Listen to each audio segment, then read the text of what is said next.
Bien muchachos, continuamos con el teórico máxima conservación, mínima invasión, actualidad de la ontología restauradora, parte 2. Como primer concepto, y esto debe quedar bien claro, que cualquier técnica restauradora va a tener que estar enmarcada sí o sí dentro de un plan de tratamiento preventivo y restaurador integral, ¿sí? Em, y el tratamiento de las lesiones incipientes lógicamente no escapa a ello. Todo procedimiento que hagamos en el paciente, si no está inscrito dentro de ese plan de tratamiento preventivo restaurador, va a tender al mediano y largo plazo al fracaso. Entonces, ¿cuál es la primera decisión? ¿Tratamiento invasivo o no invasivo? Bien, Gordon ya en el 2010 nos decía que el diagnóstico de caries, así como la decisión de cuándo intervenir una pieza dental, varía mucho de profesional a profesional. Existe, inclusive hoy en día, la tendencia a sobreestimar la presencia de caries y la profundidad de esas lesiones, ¿sí? Así como a tratar de forma invasiva las lesiones en esmalte. Inclusive en el día de hoy, muchos profesionales todavía manejan ese concepto de tratar de forma invasiva las lesiones, inclusive en el esmalte. Bordoni y Squassi en el 2002 nos comentan que el criterio para actuar invasivo o conservadormente no va a depender de una superficie individual de la pieza, sino del concepto en cuanto a la evaluación de riesgo del paciente. El correcto diagnóstico es crucial para distinguir lesiones que puedan ser tratadas por métodos no invasivos de aquellas que se les puede justificar un tratamiento restaurador. ¿Qué nos dice la doctora Nivad y Feyerskov? Ya en el 97, y es un poco lo que estuvimos viendo en la primera parte. Evaluar la actividad de la lesión cariosa es parte esencial de diagnóstico de caries, muchachos, ¿sí? De esta manera, las lesiones activas van a requerir un manejo activo, y las lesiones detenidas no precisarán en muchos casos ningún tipo de intervención, ¿sí? Miren qué claro que está el concepto de estos dos autores y cómo va de la mano un poco de lo que estuvimos hablando en la primera parte del teórico. Bien, a continuación entonces nos vamos a detener muchachos un poquito en lo que son los tratamientos no invasivos. Y cuando nos referimos a tratamientos no invasivos, generalmente lo primero que se nos presenta en la mente son los sellantes, fosas y fisuras, ¿sí? Lógicamente que hay otras terapias para realizar el tratamiento no invasivo, aquellas terapias de remionización, etcétera, que bueno, ustedes ya lo han visto en teóricos anteriores, no nos vamos a detener en eso en este momento. Pero bueno, sí en cuanto a los sellantes, fosas y fisuras. Y ya Goin en el 94 y Handelman en el 87 nos hablaban de que el sellado de lesiones cariosas incipientes impide el progreso de las lesiones, ¿sí? ¿Por qué? Bueno, porque reduce el número de bacterias viables con potencial patógeno. Simonsen en el 2003 nos habla de que la información científica recopilada hasta el momento señala que la aplicación de sellantes sobre molares en caries incipientes es un procedimiento seguro, mientras el sellante se mantenga en posición, ¿sí? Y por eso la importancia de lo que vimos en el comienzo del teórico, la importancia de incluir al paciente en un plan restaurador integral con terapias lógicamente de rehabilitación y tratamiento, pero también de mantenimiento y de control, ¿sí, muchachos? La odontología de mínima inversión, como cualquier rama de la odontología restauradora, si no está inscripta dentro de un programa de control de mantenimiento, etcétera, va a ser una odontología del fracaso. Bueno, diferentes autores nos hablan también de que después de la introducción de las técnicas de grabado ácido al esmalte, los sellantes, fosas y fisuras han tenido un éxito rotundo, ¿sí? Una alta tasa de éxito.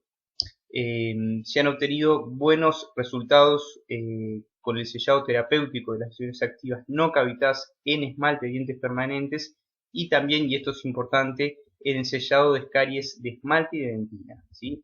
Ya empezamos a ver cómo el sellante no lo vamos a utilizar únicamente para el sellado simplemente de fosas y fisuras, sino que inclusive vamos a estar resolviendo o tratando alguna lesión externa en dentina en piezas no cavitadas, inclusive con sellantes, ¿sí? También hay estudios que han demostrado una reducción en la progresión de la caries durante un periodo de 5 años, ¿sí? Un sellante correctamente adherido y en buenas condiciones produce una disminución de bacterias viables en la lesión. Ya hemos visto unos cuantos artículos, la literatura es abundante en cuanto al éxito del sellado del sellante y la utilización para sellar fosas y fisuras y el éxito que esto conlleva, pero todos los artículos y todos los trabajos refieren a lo mismo, siempre y cuando el sellante se encuentre en condiciones y correctamente adherido a la superficie dental. ¿Y cómo controlar eso? Bueno, justamente en las terapias de mantenimiento y control.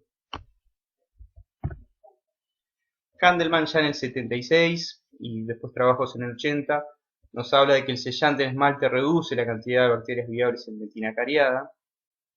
El mismo grupo también informa que la progresión de la caries se restringió en un trabajo que realizan en el 80, restringió a menos del 50% de las lesiones y casi la mitad de las lesiones mostraron una disminución en la profundidad durante un periodo de seguimiento entre 1 y 4 años, ¿sí? Lo que indica en definitiva que la remineralización de las lesiones de caries dentinarias son posibles en pulpas vitales. No sé si han visto cómo la bibliografía, o sea, no hay nada nuevo, estos son trabajos ya que tienen más de 30, 40 años y todavía siguen y están bien vigentes. Merz y colaboradores en el 98 demuestran que las lesiones de caries oclusales dentinarias, muchachos, ya estamos inclusive hasta en dentina, pueden ser inactivadas hasta por 10 años sin la eliminación de tejido dentinario cariado, ¿sí? Únicamente mediante restauraciones de resinas superficiales. O sea, estamos empezando a ver cómo podemos hacer un tratamiento de dentina, ya no solo de esmalte, sino de dentina cariada en aquellas piezas no cavitadas con un sellante. En el trabajo del 2012 apoyan estos hallazgos, demostrando que las lesiones en dentina pueden ser detenidas en adultos mediante la utilización de sellante de fosas y fisuras, siempre y cuando, nuevamente lo mismo, siempre y cuando el sellante se mantenga intacto y adherido. ¿Qué nos dice Carvalho? Bueno, Carvalho nos dice que con el fin de brindarle al paciente un mayor beneficio es que en el día de hoy la principal tarea del profesional va a ser el control de la progresión de la lesión, ¿sí?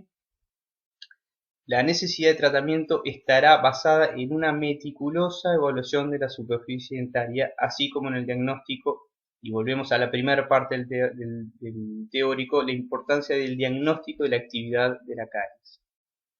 Por su parte, Elderton y Gibbs en el 2015 refuerzan un poco esto que estamos comentando, que se deberá controlar la actividad o la importancia de controlar la actividad de la lesión con el objetivo de detener, inactivar las lesiones, preservando los tejidos duros, evitando el comienzo del ciclo restaurador. En definitiva, vamos a tratar de integrar todas aquellas medidas y vamos a hacer todo lo posible en retrasar el comienzo de ese ciclo restaurador, ¿sí? Entre la utilización de sellantes, lógicamente remineralizantes, sellantes, y bueno, cuando no quede más remedios se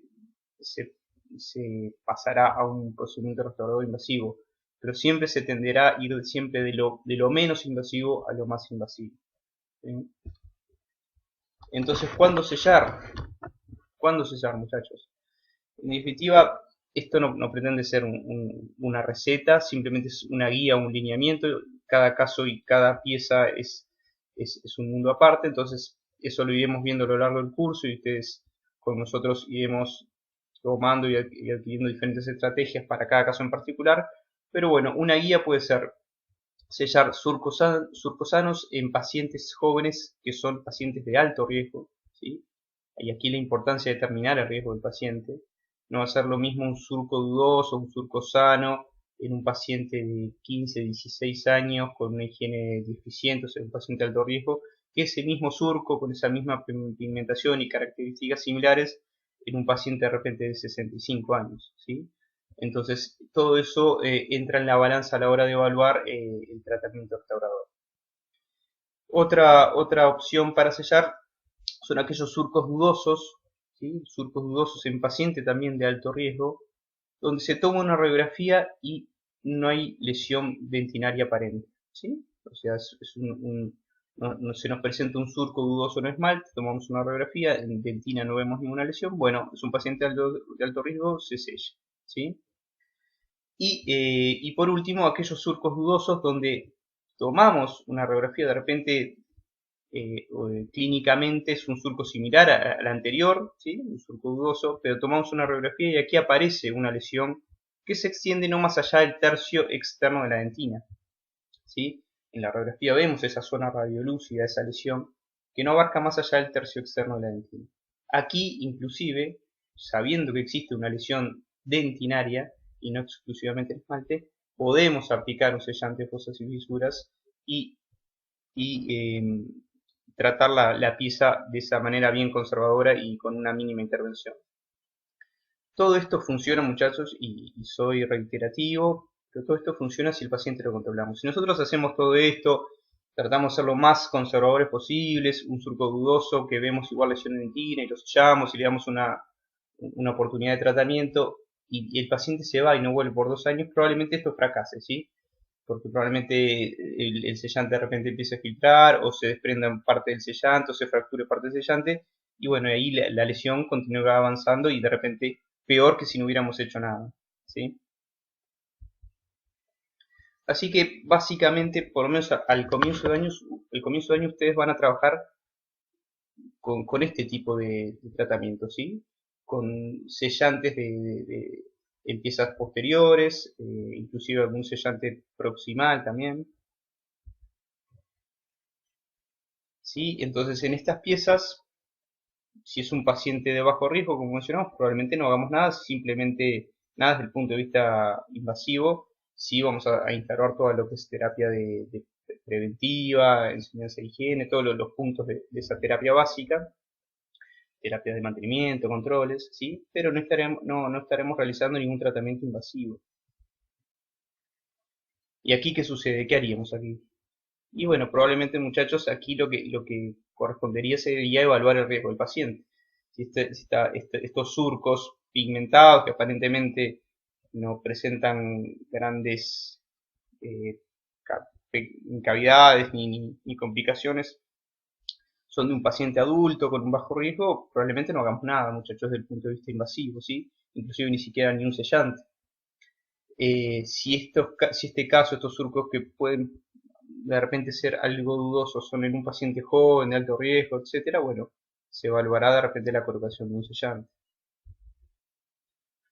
El caso anterior, visto radiográficamente, probablemente la imagen sea esta, no se observa ningún tipo de lesión, ¿sí? Otro caso también puede ser este, es un surco cruzal pigmentado, puede ser algo dudoso. Aquí de repente sería importante, si bien hay, como mencionamos en la primera parte del teórico, hay autores que contraindican el uso de la sonda, pero bueno, aquí podría ser con delicadeza importante sondear esas zonas de fosa central, ver si se remueve algo de placa bacteriana, ¿sí? Se puede tomar una radiografía en este caso y evaluar si existe o no una lesión dentinaria. Y lo mismo que con el caso anterior, ¿sí? Más que nada evaluar la actividad de caries y el riesgo del paciente y en base a eso la actitud o el tratamiento correspondiente, si sellar o no sellar.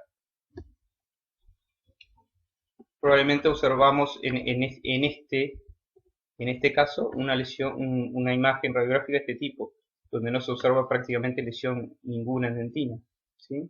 Y lógicamente una radiografía desde el punto de vista de diagnóstico de caries incipiente en esmalte tiene poca utilidad.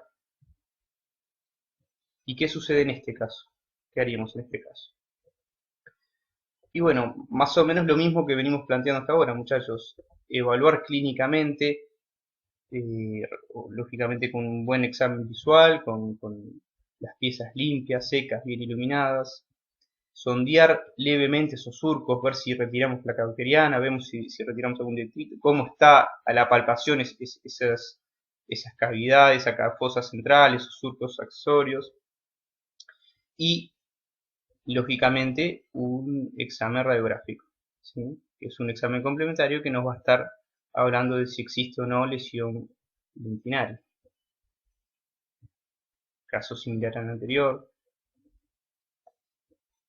Todos estos casos, muchachos, en principio se pueden resolver con un sellante de fosas y fisuras, ¿sí? Inclusive si es un paciente muy bajo riesgo, esta es una boca de repente si es un paciente de un adulto mayor, y esta es la situación, probablemente esos surcos pigmentados están así hace 30, 40, 50 años. Entonces, ¿qué gano yo sellando esos surcos? Si determiné que el paciente es un paciente de bajo riesgo, no hay necesidad ni siquiera de realizar un sellado. ¿Sí? ¿Y qué sucede si ese caso, el caso anterior, nos da esta imagen? Nos da una imagen con una lesión cariosa, ven esa zona radiolúcida por debajo del esmalte. Bueno, eso es una lesión en tercio externo dentina, ¿sí? Ahí hay una lesión cariosa en dentina. ¿Qué se hacía hasta hace unos años? Bueno, ya cuando la lesión abarcaba más allá del límite amelodentinario, se abría ese surco, se abría esa pieza y se trabajaba, se hacía una eliminación selectiva de caries en la zona y bueno, después se colocaba un material restaurador. Hoy en día lo que se trata de hacer, en este caso, si la imagen radiográfica fuese esta, sería realizar un sellado. Tratar de no intervenir los tejidos duros dentarios en lo posible. ¿Para qué? Bueno, por todo esa bibliografía que veíamos de, de tratar de retrasar lo máximo posible, eh, introducir al paciente en un ciclo de restauraciones constantes. ¿Sí? Y bueno, este es un caso similar al anterior. Otro caso similar, aquí está bien a gran aumento, se observa inclusive hasta el fondo del surco. De repente, por eso y aquí la importancia de con delicadeza palpar ese fondo de fisura, de surco, porque de repente esa zona bien oscura es un tejido cicatrizal, ¿sí? Es una remineralización de la zona y está bien dura. Entonces, ¿qué gano yo sellando esa zona si esa zona ya tiene un sellado natural? ¿Sí? Lógicamente, que esto va a depender un poco del paciente, del riesgo del paciente. Inclusive en este caso se puede también tomar una radiografía y ver hasta dónde se extiende esta lesión, si existe una lesión en dentina o no. ¿Y qué haríamos en este caso? Y bueno, en este caso sí o sí radiografía, muchachos. No sé si observan esa gran zona grisácea por debajo del esmalte, que lógicamente nos está hablando de un proceso carioso en dentina. Entonces, ¿qué hacer en este caso? Si la imagen radiográfica es como la imagen de la izquierda, que es una gran lesión cariosa en dentina, bueno, ahí no nos va a quedar remedio que hacer un tratamiento invasivo. Aquí hay que abrir ese esmalte, eliminarse una eliminación selectiva del tejido cariado y luego la consecuente la restauración de la pieza. Y si es una imagen como la de la derecha, donde la lesión se extiende no más allá del tercio, en, del tercio externo dentinario, bueno, probablemente realicemos un sellante, ¿sí? Es lo que le digo, inclusive en un caso como este, ¿sí? No hay cavitación aparente y va a depender un poco de lo que aparezca en la radiografía. Todos estos casos, muchachos, que están viendo son casos que han resuelto compañeros de ustedes en la clínica el año pasado o años anteriores. Este es un caso donde a la izquierda observamos también toda una sombra, una zona de sombra grisácea por debajo de cresta marginal, de la cúspide mesiovestibular, y como en este caso radiográficamente no aparecía una lesión extensa que abarcara ya la parte interna dentinaria, así que lo que se decidió hacer simplemente es un sellante de fosas y fisuras. ¿Sí? Esto hace unos años hubiéramos abierto, hubiéramos eliminado caries, hubiéramos puesto inclusive capaz que una base cavitaria y una restauración con resina compuesta por arriba. ¿Qué estamos logrando con esto, muchachos? Estamos retrasando introducir al paciente en un ciclo constante de recambio. ¿Sí?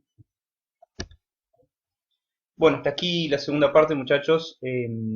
Continuaremos con la tercera.